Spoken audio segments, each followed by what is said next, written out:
গল্প শুরু। প্রবাহিত বালি দিয়ে বালিঘড়ি। প্রথম 2 মিনিট। শান্তিপুর গ্রামের লোকজন হঠাৎ রাতে আমবাগানের দিক থেকে অদ্ভুত আওয়াজ শুনে ভয় পায়। সবাই ভাবে ওখানে নাকি পেতনি আর শাকচুন্নি থাকে। গ্রামের বড়রা রাতে ওদিক যেতে মানা করে। বাচ্চা 3-5 মিনিট। রিমন আর সোনাই 2 বন্ধু। ওরা ঠিক করে, আচ্ছা দেখি তো কিস্সা, সত্যিই কিছু আছে নাকি। সোনাই ভয় পায় কিন্তু রিমনের সাথে যায়। পর্ণমোচী গাছ 6-8 মিনিট। ওরা আমবাগানে গিয়ে দেখে গাছ থেকে পাকা আম পড়ে আছে।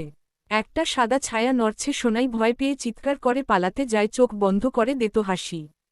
কিন্তু রিমন দেখে সে কোনো ভয়ঙ্কর কিছু নয়, বরং একটা হাসিখুশি মহিলার মতো ছায়া। ওই মহিলা বলে, আমি পেতনি ভাবি, ভয় পেও না, আমি মানুষের ক্ষতি করি না। রিমন অবাক। ঔষধি 9-12 মিনিট। হঠাৎ লাল রঙের আলো দেখা যায়। সোনাই আবার চিৎকার, আনন্দের কান্না ভরা মুখ। আলো থেকে বের হয় আরেকজন।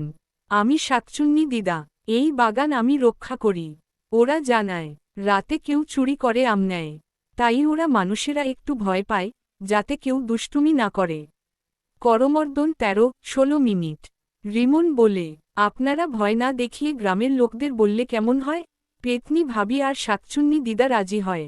পরের দিন দুপুরে গ্রামের সবার সামনে তারা দেখা দেয়, ভয়ের মতো না, স্বাভাবিকভাবে। ওরা বলে, আমরা তোমাদের শত্রু নই, শুধু এই বাগানটাকে রক্ষা করি। গ্রামের মানুষ স্বস্তি পায়।